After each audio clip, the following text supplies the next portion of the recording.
Jai Hind दोस्तों, welcome back to Smart IAS Foundation. You are watching Pre-Secure with me Raj Gaurav, and on today April 7 we will discuss these topics from current affairs with the help of MCQ. आज के Pre-Secure के session में पहला topic हम लोग OPEC and OPEC plus alliance के बारे में डिस्कस करेंगे। ये टॉपिक पहले भी यूपीएससी और बाकी स्टेट पीसीएस एग्जामिनेशन में पूछा जा चुका है। आज हम लोग इसको फिर से करंट के पर्सपेक्टिव में बात करेंगे कि ये करंट में मेंशन था, तो हम एक बार फिर से इसका रिवीजन कर लें। The second thing would be forever chemicals. This was mentioned in the news, forever chemicals. और ऐसे टर्म्स ना प्रीलिम्स मेंस में बड़े काम आते हैं। प्रीलिम्स में तो डायरेक्ट क्वेश्चंस बनेंगे और मेंस में वैल्यू एडिशन में तुम फॉरएवर केमिकल्स के बारे में लिख सकते हो। थर्ड होगा परचेजिंग मैनेजर्स इंडेक्स। ये जो चेंजिंग मार्केट सिनेरियो है, जो चेंजिंग इकोनॉमिक फाइनेंशियल सिनेरियो है, स्पेशली वेस्ट एशिया क्राइसिस को लेकर, उसके ऊपर एक नया डेवलपमेंट परचेजिंग मैनेजर्स इंडेक्स के नाम से जाना जाता है। फोर्थ होगा multi hazard early warning system या multi hazard early warning decision support system. क्योंकि इंडिया का मोस्ट ऑफ द पार्ट जो है ना, most of the regions in India, they suffer from hazards, different kind of natural hazard, चाहे वो flood की बात हो, साइक्लोन की बात हो, है ना। अभी देखो अचानक से फिर से आज बारिश हो रही है जब हम ये सेशन तुम्हारे लिए प्रिपेयर कर रहे हैं। तो ये अर्ली हजार्ड वार्निंग, जो हजार्ड्स होते हैं उनके लिए अर्ली वार्निंग सिस्टम डेवलप हो सके, जिससे जान माल के नुकसान को कम किया जा सके, ये multi hazard early warning decision support system है। The fifth would be coal gasification. हम यहाँ कोल गैसिफिकेशन की बात करेंगे कि कोल गैसिफिकेशन कैसे किया जाता है, क्या इसका मेन पर्पस होता है, और फिर लास्ट में प्रैक्टिस क्वेश्चंस होंगे। ये हमारा आज का प्री सिक्योर का एजेंडा होगा। Come to the very first topic, the OPEC and the OPEC plus alliance. क्यों हम इसकी बात कर रहे हैं? क्योंकि एक न्यूज अपडेट के अकॉर्डिंग कई न्यूज चैनल्स पे इसको कवर किया गया, including news 18, that OPEC plus raises oil production limits, voices concern about attacks on energy facilities. West Asia में यूएस, ईरान, इजराइल के बीच जो डिस्टर्बेंस चल रहा है, अब ये लोग ना एक दूसरे की एनर्जी फैसिलिटी, सिविलियन इंफ्रास्ट्रक्चर, उस पर अटैक करना शुरू कर चुके हैं। पहले शुरुआत किसने की, किसकी गलती थी, वो कभी और डिस्कस करेंगे। पर उसके वजह से जो ऑयल से रिलेटेड क्राइसिस अराइज हो सकता है, उसको लेकर ओपेक प्लस ने कंसर्न्स रेज किए। So now we come to OPEC plus and OPEC. पहला स्टेटमेंट क्या? OPEC is an intergovernmental organization which is headquartered in Baghdad, Iraq, where it was originally founded in 1960। ये देखो एक simple सा fact है जिसके बारे में आपको मालूम होगा तभी आप प्रीलिम्स में बना सकोगे। वैसे इसका फाउंडेशन इराक में ही हुआ था, बगदाद में, पर इसका हेडक्वार्टर ना अभी बगदाद में नहीं है। ये सारी डिटेल्स यहाँ पर मैंने मेंशन कर रखे हैं, आप इंग्लिश एसएमएस दोनों में इसको डाउनलोड कर सकते हो। ओपेक का प्रेजेंट हेडक्वार्टर जो है वो कहाँ पर है? वियना, ऑस्ट्रिया में। हालांकि इसका फाउंडेशन कहाँ हुआ था भैया? बगदाद में। अब जरा हम और देख लें, हमने यहाँ स्लाइड ओपन किया ही है, तो 1960 में इसका फॉर्मेशन होता है, जिसके फाउंडिंग मेंबर्स थे Iran, Iraq, Kuwait, Saudi Arabia and Venezuela. आज इनके बीच का रिलेशन थोड़ा डिफरेंट है। पहले ये एक साथ मिलकर इन्होंने ओपेक का फाउंडेशन 1960 में किया था। अभी इसके मेंबरशिप काफी इंक्रीज हो चुकी है, अभी 12 नेशंस इसके मेंबर है। इन्फ्लुएंस की बात करें तो ये जो ओपेक नेशंस है ना, ये 80% से ज्यादा वर्ल्ड का ऑयल रिजर्व होल्ड करते हैं। 80% से ज्यादा वर्ल्ड का ऑयल रिजर्व, जिसमें देखो वेनेजुएला भी है, यूएसए की नजर यहाँ पर भी थी, अभी ईरान पर भी है। दे produces approximately 40% of world crude oil.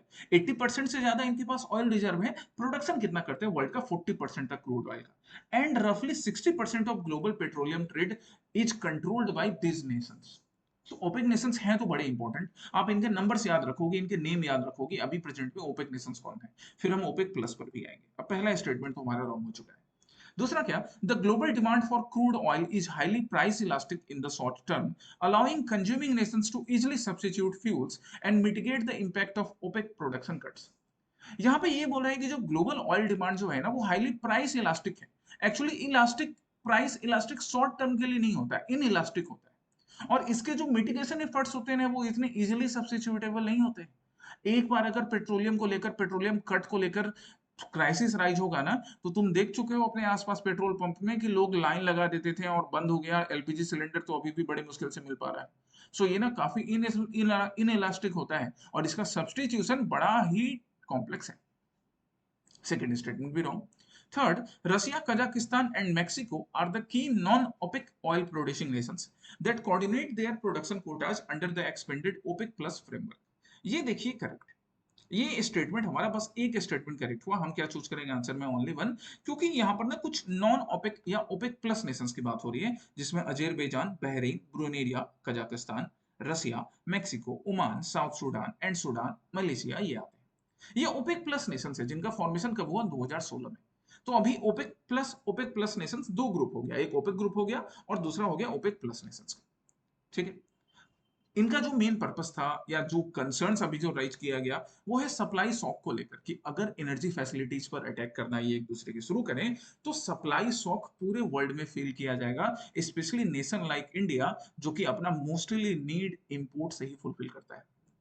Price इस तरह से मासिवली सूट करेगा कि लोगों के पास बेसिक आने जाने को भी पेट्रोलियम डीजल और बाकी प्रोडक्ट्स की किल्लत होनी शुरू हो जाएगी। So that's why price elasticity, supply shock, imported inflation, these are the main concerns which has been raised by the OPEC plus Nations.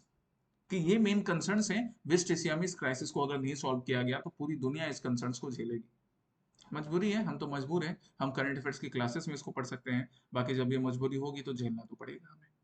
है, आइए सेकंड क्वेश्चन पर। सेकंड क्वेश्चन हमारा किसके ऊपर है? डाउन टू अर्थ, एक बड़ा इंपॉर्टेंट सोर्स करंट अफेयर्स का, जहां पर बात हो रही है किसके बारे में?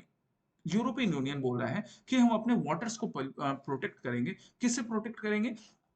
तो हम अपने वाटर को प्रोटेक्ट करेंगे इन फॉरएवर केमिकल्स। यूरोपियन नेशंस ने इन सारी चीजों को लेकर बड़े सीरियस होते हैं। फॉरएवर केमिकल ये आम बोलचाल की भाषा में यूज होने वाले टर्म है, अदरवाइज इसको साइंटिफिकली क्या बोला जाता है? पर एंड पॉलीफ्लोरो अल्काइल सब्सटेंस। पर एंड पॉलीफ्लोरो अल्काइल सब्सटेंस के नाम से हम फॉरएवर केमिकल्स को बुलाते हैं, पीएफएच के नाम से। अब चलिए पहला स्टेटमेंट देखते हैं, और यहाँ पे नॉट करेक्ट ढूंढना है, याद रखिएगा नॉट करेक्ट ढूंढना है। PFAs, per and polyfluoroalkyl substances, are referred as forever chemicals because the exceptionally strong carbon-fluorine bonds in their molecular structure make them highly resistant to thermal, chemical and biological degradation। एकदम सही बात है, इनमें जो ये जो बॉन्ड होता है ना, कार्बन और फ्लोरीन का जो बॉन्ड होता है, इससे ये काफी एक्सेप्शनली स्ट्रांग हो जाते हैं कार्बन फ्लोरीन के एक बॉन्ड की वजह से। और हाई टेम्परेचर में भी या बाकी केमिकल बायोलॉजिकल सिचुएशंस में भी ये ना डिग्रेड नहीं होते हैं। दैट्स वाई इनको नाम किया जाता है, दिया जाता है पीएफएच को, forever chemicals. Do you know इनका यूज कहाँ कहाँ पर होता है? देखो यहाँ पर इनका use most probably most possible use कहाँ कहाँ करते हैं? कुकवेयर में, जो non stick pan non stick तवा तुम यूज करते हो ना, वहां पे टेफ्लॉन नाम का पीएफए यूज किया जाता है, फॉरएवर केमिकल। वाटर रेसिस्टेंस या फायर रेसिस्टेंट क्लोथ में यूज किया जाता है।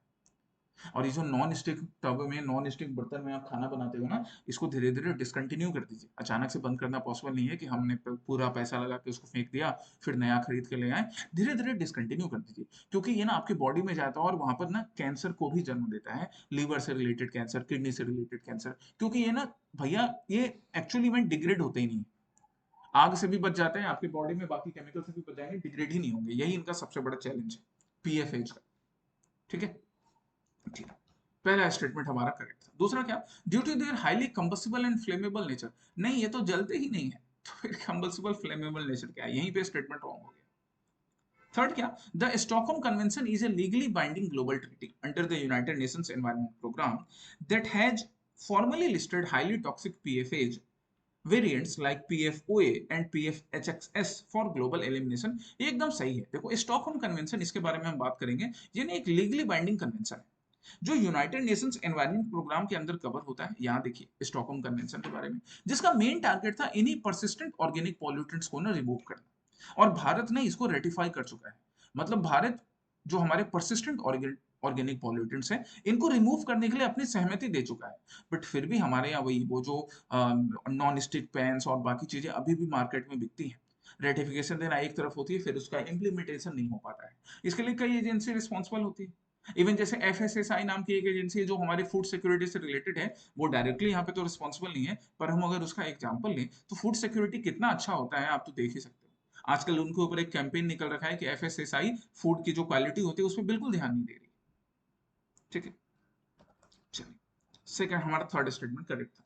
Fourth statement, despite the global push to eliminate persistent organic pollutants, India currently holds observer status and has not officially ratified the Stockholm Convention। ये wrong हो गया, India ने तो स्टॉकहोम कन्वेंशन को रेटिफाई कर रखा है ना। नॉट करेक्ट हमें ढूंढना था, आंसर क्या होगा हमारा? Not correct, 2 and 4 only, 1 and 3 correct. So एक बार हम फिर से हमारे फॉरएवर केमिकल्स की बात कर लें, तो इनके बीच इतना स्ट्रॉन्ग कार्बन और फ्लोरीन का बॉन्ड होता है ना कि इसके वजह से ना डिकम्पोज नहीं होते, डिग्रेड नहीं होते हाई टेम्परेचर में भी और बाकी केमिकल सिचुएशंस में भी। दैट्स वाई इनको फायर फाइटिंग एलिमेंट्स बनाने के लिए, कॉस्मेटिक्स के लिए, है ना। अब ये फायर फाइटिंग एलिमेंट्स एयरपोर्ट्स पे, मिलिट्री बेसिस पे, या फायर फाइटर्स के जो यूनिफॉर्म होते हैं वो बनाने के लिए, राइट, फूड पैकेजिंग के लिए, इन सारी चीजों में यूज किया जाता है। But we should be aware और हमको इनको ना अवॉइड करना चाहिए। यूरोपियन नेशंस अब इनके यूज को पूरी तरह से रिस्ट्रिक्ट करने पे आ रहा है। हमारे यहाँ ये काफी इजीली यूज किया जाता है। हम इसको यूज करते हैं अपने वही नॉन स्टिक पेन में, बड़े स्वैग से नॉन स्टिक पेन यूज करते हैं। बल्कि यूज नहीं करना चाहिए, धीरे धीरे उसको डिसकंटिन्यू करते हैं। बायो अक्यूमुलेट होकर धीरे धीरे अक्यूमुलेट होकर धीरे धीरे अक्यूमुलेट होकर ये क्या होते हैं ना, हमारे बॉडी में कैंसर भी अराइज करते हैं। सो काफी हेल्थ एंड एनवायरमेंटल इम्पैक्ट है इनके। Okay, come to the third topic. Third topic हमारा, चलिए हमारा थर्ड टॉपिक किस पर है? थर्ड टॉपिक है वेस्ट एशिया का जो इम्पैक्ट है मैन्युफैक्चरिंग सेक्टर पे, हम इसको डिस्कस कर रहे हैं आज। हमारा पहला स्टेटमेंट क्या? The purchasing managers index is calculated and published separately. एक मिनट, रिकॉर्डिंग चलिए इसी से, हाँ चलो। पहला स्टेटमेंट क्या? The purchasing manager index is calculated and published separately to assess the prevailing market conditions in both the manufacturing and service sector. देखो ये स्टेटमेंट करेक्ट है, और आज ना हम इसी के बारे में पढ़ेंगे कि ये परचेजिंग मैनेजर इंडेक्स होता क्या है। ये ना मैन्युफैक्चरिंग सेक्टर और सर्विस सेक्टर दोनों के लिए पब्लिश किया जाता है। तो आइए चलिए हम इसके डिटेल्स देख लेते हैं। परचेजिंग मैनेजर इंडेक्स एक ना इकोनॉमिक इंडिकेटर तरह से वर्क करता है, जो मैन्युफैक्चरिंग सेक्टर और सर्विस सेक्टर किस तरह से परफॉर्म कर रहा है उसको ना एक्चुअली में असेस करने का काम करेगा। मंथली बेसिस पर इसका पब्लिकेशन होता है, परचेजिंग मैनेजर इंडेक्स का मंथली बेसिस पर इसको पब्लिश किया जाता है। अब क्या क्या चीजें यहाँ नोटिस की जाती हैं? तो यहाँ नोटिस की जाती है new order, output, employment, suppliers, delivery time, stock of item published, purchased. ये सारी चीजें परचेजिंग और साथ ही साथ मैन्युफैक्चरिंग एंड सर्विस सेक्टर में मॉनिटर किया जाता है, और इसके बेसिस पर ना इंडेक्स स्कोर निकाला जाता है। अब ये इंडेक्स स्कोर दो लेवल पे बनाया जाएगा। सबसे पहले तो इंडेक्स स्कोर 1 to 100 के बीच जो डिसाइड करते हैं, तीन लेवल पर तीन क्राइटेरिया है। जब अब 50 स्कोर होता है ना, तो वो दिखाया जाता है कि मैन्युफैक्चरिंग एंड सर्विस सेक्टर में एक्सपेंशन है। मतलब दोनों का अलग अलग स्कोर निकालेंगे। अगर अवर 50 हुआ तो वो पिछले मंथ के कंपैरिजन में एक्सपेंशन को दिखाता है। बिलो 50 हुआ तो वो पिछले मंथ के कंपैरिजन में कॉन्ट्रैक्शन या डिक्लाइन को दिखाता है। और अगर 50 आया तो ये दिखाएगा कि पिछले मंथ से कोई चेंज नहीं हुआ है। वेस्ट एशिया कॉन्फ्लिक्ट की वजह से क्या चीज मॉनिटर किया गया कि परचेजिंग मैन्युफैक्चरिंग इंडेक्स जो है ये 53.9 रहा है। इसका मतलब कि ये थोड़ा इंप्रूव तो है, पिछले महीने के कंपैरिजन में ये आगे है, क्योंकि 50 प्लस होना पिछले महीने के कंपैरिजन में आगे होना। लेकिन पिछले 4 साल के जब एवरेज से कंपेयर किया गया तो ये मालूम किया गया कि पिछले 4 साल के एवरेज में परचेजिंग मैनेजर मैन्युफैक्चरिंग इंडेक्स जो है ये काफी कम है। Right, it is very much less purchasing manager index. So this is a concern कि पिछले 4 साल के कंपैरिजन में मैन्युफैक्चरिंग और जो हमारी सर्विस सेक्टर है वो धीरे धीरे स्लो हो रही है। Why? Because of the West Asia crisis. क्योंकि वेस्ट एशिया क्राइसिस की वजह से ये जो चीजें हैं, न्यू ऑर्डर होना, आउटपुट होना, या सप्लाई होना, या आइटम्स का स्टॉक होना, ये सारी चीजें अफेक्ट हो रही है। That's why purchasing manager index में भी वैसे पिछले मंथ के कंपैरिजन में थोड़ा ग्रोथ है, 53.9 है, पर 4 ईयर के कंपैरिजन में ये लो दिख रहा है।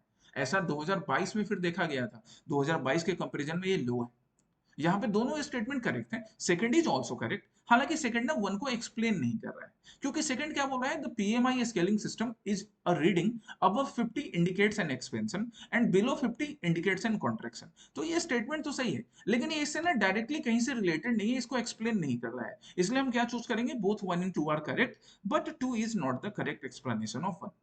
क्योंकि अगर करेक्ट एक्सप्लेनेशन होता ना तो यहाँ पे ये लिखना होता that PMI is a scaling system which decides और which indicates the health of the manufacturing and the service sector, तब जाके करेक्ट एक्सप्लेनेशन होता। ठीक है, यहाँ पे दोनों सेपरेटली करेक्ट है, बस करेक्ट एक्सप्लेनेशन नहीं।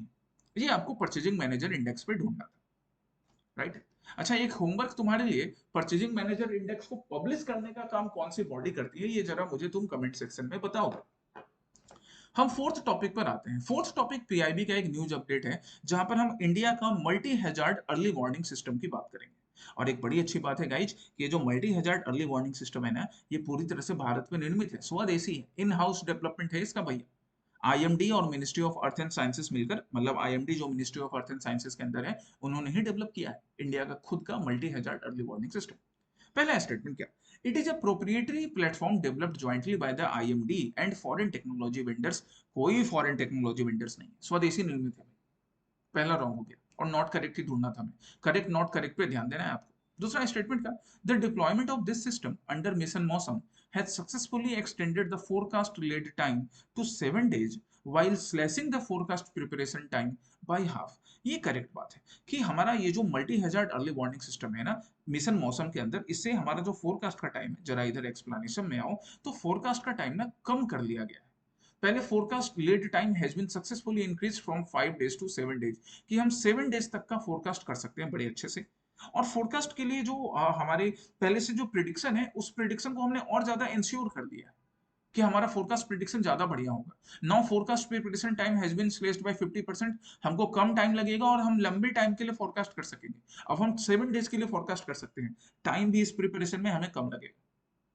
अब इसका इम्पैक्ट क्या होगा? इसका इम्पैक्ट होगा कि भारत की जो 75% आबादी है, 75% ऑफ इंडियाज डिस्ट्रिक्ट है, वो मल्टी हजार्ड एक्सपोजर से प्रभावित है। ये मल्टी हजार्ड एक्सपोर्ट कभी हीट वेव का होता है, कभी साइक्लोन का होता है, कभी फ्लड का होता है, अलग अलग चीजों का होता है। तो हमारे पास जब हमारा खुद का इंडिजिनियसली डेवलप सिस्टम होगा, जहां से हम 7 डेज तक का फोरकास्ट कर सकते हैं, तो देखो प्रिपेयर्डनेस हमारी बढ़ जाएगी।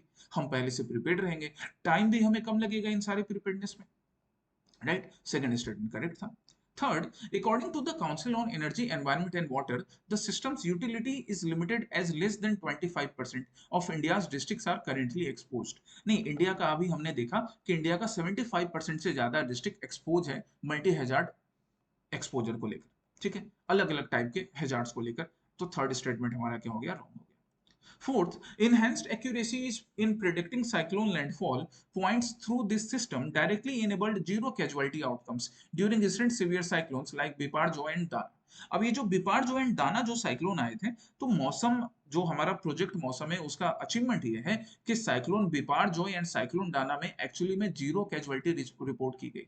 साइक्लोन डायना जिसने सबसे ज्यादा उड़ीसा को अफेक्ट किया, साइक्लोन बिपारजॉय जिसने गुजरात को अफेक्ट किया, यहाँ पे ना जीरो कैजुअलिटी अचीव की गई। मतलब एक भी डेथ नहीं हुआ इन साइक्लोन के ड्यूरेशन में भी। So this is the success of project Mausam. This is the success that India is achieving aatmanirbharta. India is achieving self reliance in preparation related to multi hazard environmental disasters. जो multi hazard environmental disasters होते हैं, उसको लेकर भारत अपनी preparedness, अपनी आत्मनिर्भरता बढ़ाते जा रहा है। ठीक है, यहाँ पर प्रोजेक्ट मौसम जिसको 2024 में लॉन्च किया गया था, जनवरी 2024 में, वो तो है ही साथ इंपॉर्टेंट। राइट, जो हमारा multi hazard early warning system है, प्रोजेक्ट मौसम है, ये सारी चीजें इंडिया के लिए, मिशन मौसम बुला ले, ये इंडिया के लिए एक बड़ा अचीवमेंट है, जहां पर हम ना डिफरेंट एनवायरमेंटल डिजास्टर से बड़े अच्छे तरीके से डील कर सकते हैं। ये जो दो साइक्लोन्स होते हैं, यहाँ पे जीरो कैजुअलिटी हुई, ये भी बड़ा एक अचीवमेंट रहा इंडिया के लिए। फिफ्थ टॉपिक पर आते हैं, last but not the least topic is coal gasification. Coal gasification and incentive scheme. आप यहाँ पे देख सकते हो that coal gasification can stem reliance on petrochemical crude oil imports. Union minister G Kishan Reddy. तो हमारे यूनियन मिनिस्टर साहब क्या बोल रहे हैं कि अगर हमने कोल गैसिफिकेशन अचीव किया या कोल गैसिफिकेशन हमने तेज किया, तो पेट्रोकेमिकल पे हमारा जो इंपोर्ट, जो हम मोस्टली हम पेट्रोकेमिकल्स तो इंपोर्ट करते हैं, तो हमारी डिपेंडेंसी धीरे धीरे ना कम हो जाएगी। So that's why coal gasification एक अच्छा ऑल्टरनेटिव बन सकता है। पढ़ते हैं कोल गैसिफिकेशन क्या है। पहला statement, the gasification process involves the complete combustion of solid coal in an oxygen abundant environment. कि भैया ऑक्सीजन बहुत ज्यादा होगा तब हम कोल को जलाएंगे। अब ये स्टेटमेंट सही है या गलत है, हम एकदम बिल्कुल ऐसे आंसर नहीं कर सकते हैं जब तक हम डिटेल ना पढ़ें। तो याद रखिएगा, कोल गैसिफिकेशन जो होता है ना बाबू, वहां पर ना लिमिटेड अमाउंट ऑफ ऑक्सीजन के प्रेजेंस में ऑक्सीजन को जलाया जाता है, काफी हाई टेम्परेचर पे। At a very high temperature coal is burned with limited amount of oxygen and steam. इससे हम ना सीन गैस प्रोड्यूस करते हैं या सिंथेटिक गैस प्रोड्यूस करते हैं। इसी प्रोसेस को हम क्या बोलते हैं? Coal gasification. और ये जो सिंथेटिक गैस या सिन गैस प्रोड्यूस होता है ना, देखो इसमें क्या क्या रहता है? Carbon monoxide, hydrogen, carbon dioxide, methane and water vapour. ये यहाँ पे एक्चुअली में सिन गैस के फॉर्म में कोल गैसिफिकेशन का बाई प्रोडक्ट होता है। और इन सबको ना हम एक ही साथ कैप्चर कर लेते हैं। तो इसको हम एमिट नहीं होने देते कि कार्बन डाइऑक्साइड एटमॉस्फेयर में एमिट हो गया जिससे ग्रीन हाउस गैसेस का प्रोपोर्शन बढ़ेगा, वैसा नहीं है। हम उसको कंट्रोल करके रख लेते हैं, एज अ फ्यूल यूज कर सकेंगे फिर बाद में। ठीक है, तो हमारा पहला स्टेटमेंट तो रॉन्ग हो गया, यहाँ पे एबंडेंस ऑफ ऑक्सीजन नहीं रहता है। दूसरा क्या? Syngas the primary product of coal gasification is a chemical mixture composed exclusively of carbon monoxide and hydrogen. नहीं, अभी हमने देखा कि कार्बन मोनोऑक्साइड एंड हाइड्रोजन के अलावा यहाँ carbon dioxide, methane, water vapour, ये सारी चीजें भी प्रेजेंट रहती हैं। Okay, second be wrong. Third, the coal gasification incentive scheme targets achieving 100 million tons of coal gasification by 2030 and explicitly encourages participation from both public and private sector entities. ये actually में सही statement है, third statement ही हमारा सिर्फ सही था। हमारा answer क्या होगा? ओनली वन, क्योंकि इन तीनों में से बस एक ही स्टेटमेंट सही हुआ। और ये जो हमने टारगेट रखा है ना कि हम 100 मिलियन टन कोल गैसिफिकेशन कर लेंगे, कब तक कर लेंगे? 2030 तक। ये टारगेट भी कोल गैसिफिकेशन से हमारा पूरा हो सकेगा, जिसके लिए प्रोजेक्ट को अलग अलग कैटेगरी में भी कैटेगराइज किया गया। जैसे category one, PSU led project. Category 2 private and PSU led project, and category 3 है demonstration and small scale project. मतलब इन तीन स्केल में प्रोजेक्ट्स को कैटेगराइज करके कोल गैसिफिकेशन का जो टारगेट है 100 million tonne of coal gasification by 2030 उसको अचीव किया जा सकता है। ओके, मेन आपको अब यहाँ से क्या याद रखना है, कोल गैसिफिकेशन का प्रोसेस जो यहाँ मैंने समझाया है, कोल गैसिफिकेशन में क्या क्या कंपोनेंट्स रहते हैं इसको आपको याद रखना है। प्रोसेस यहाँ पर फिर से एक्सप्लेन कर रखा है मैंने, वही सेम इसे याद रखिएगा कि कोल को बर्न किया जाएगा with limited amount of oxygen and steam, काफी हाई टेम्परेचर पर, जिससे कि syngas main by product के रूप में या सिंथेटिक गैस इमिट होने का काम होगा। एक बार आप इसको पढ़ भी सकते हैं। अब हम प्रैक्टिस क्वेश्चन पर आते हैं। कल के प्रैक्टिस क्वेश्चन में पहला practice question UPSC previous year question का था। आज भी हम यूपीएससी प्रीवियस ईयर क्वेश्चन और न्यू क्वेश्चंस को प्रैक्टिस करेंगे। बात क्या कह रहा था UPSC, that most of the fresh water exist as an ice caps and glacier, out of the remaining fresh water the largest proportion lies where. तो ये बात सही है, देखो अराउंड 68-70% तक जो फ्रेश वाटर है ना वो ग्लेशियर्स में जमा है। दैट्स वाई ग्लेशियर्स का प्रोटेक्शन जरूरी है। अगर हम ग्रीन हाउस गैसेस ज्यादा एमिट करेंगे तो वो ग्लेशियर्स मेल्ट हो जाएंगे, हमारे आगे आने वाले जनरेशन को क्लीन वाटर नहीं मिलेगा। तो most of the fresh water बिल्कुल आइस कैप्स में या ग्लेशियर्स में होता है, बट बाकी का जो 25-28% है ना वो कहां पर रहता है, ग्राउंड वाटर में। It exist in the ground water, इसलिए आंसर करेक्ट क्या होगा, सी। जो हमारा सरफेस वाटर है ना, लेक रिवर है ना, इसमें बहुत कम रहता है गाइस, जिसको हमने वैसे ही पॉल्यूट कर रखा है। बाकी ग्राउंड वाटर में रहता है सेकंड प्रोपोर्शन, और सबसे हाईएस्ट कहां पे, ग्लेशियर्स में। ठीक है, याद रखेंगे इसको। दूसरा प्रैक्टिस क्वेश्चन था लेटेराइट सॉइल्स को लेकर। देखो ये जो लेटेराइट सॉइल्स है ना, इसका मेन यूज होता है ब्रिक्स वगैरह बनाने में, और थोड़ा रेडिश कलर का होता है क्योंकि इसमें आयरन का कंटेंट, एल्यूमिनियम कंटेंट भी ज्यादा रहता है। और एक और रीजन क्या रहता है, लेटेराइट सॉइल्स उस रीजन में डेवलप होता है जहां पे आपको ना ऑल्टरनेटिव गर्मी, ऑल्टरनेटिव बारिश, ऑल्टरनेटिव गर्मी, ऑल्टरनेटिव बारिश आते रहती है। ये चीज याद रखिएगा। पहला स्टेटमेंट करेक्ट। दूसरा क्या, they are rich in nitrogen and potash. नहीं, नाइट्रोजन पोटास इसमें कम रहता है, इसमें आयरन, एल्यूमिनियम ये सारी चीजें ज्यादा रहती है। ठीक है, नाइट्रोजन पोटास ऊपर से डालना पड़ता है। They are well developed in Rajasthan and UP. Yes, इस रीजन में आपको मिलेंगे, बाकी कुछ और रीजन में भी मिल सकते हैं। जैसे आप मेघालय शिलोंग घूमने जाओगे ना, आपको रास्ते में लेटराइट सॉइल्स दिखेंगे, वहां भी मिलता है। Tapioca and cashew nuts grow well on these soils. Yes, these are few of agricultural products जो कि इन सॉइल्स में ग्रो हो सकते हैं। अब हमें करेक्ट ढूंढना था, तो हमारा करेक्ट आंसर क्या होगा, क्या होगा करेक्ट आंसर, 1, 3 and 4, 1, 3 and 4। अच्छा, एक minute. They are well developed in Rajasthan and UP लिखा हुआ है ना, रॉन्ग रॉन्ग, इसको गलत करो। ये राजस्थान एंड यूपी में वेल डेवलप्ड नहीं है ना, राजस्थान यूपी में बड़े कम मिलते हैं। ये आपको उस रीजन में मिलेंगे जहां ऑल्टरनेटिव ऑल्टरनेटिव बारिश हो रही है, तेज बारिश हो रही है, तेज बारिश।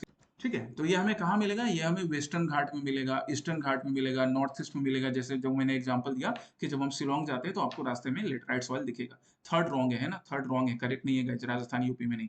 ठीक है, वेस्टर्न घाट, ईस्टर्न घाट, इन सारे रीजन में नॉर्थ ईस्ट इंडिया में आपको लेटराइट सॉइल्स देखने को मिलेगा। तो हमारा आंसर क्या होना चाहिए, 1 and 4 ओनली, राइट। अब आज का पहला प्रैक्टिस क्वेश्चन ये यूएन पीस कीपिंग ऑपरेशन पर है। कल के प्री सिक्योर में मैंने यूएन पीस कीपिंग ऑपरेशन को समझाया था। अब वहां पे कुछ एक नया पॉइंट ऐड करके मैंने आज का ये पहला प्रैक्टिस क्वेश्चन दिया है, तो आप इस क्वेश्चन का आंसर कर सकते हो। और दूसरा प्रैक्टिस क्वेश्चन यूपीएससी के प्रीवियस ईयर क्वेश्चन पर बेस्ड है।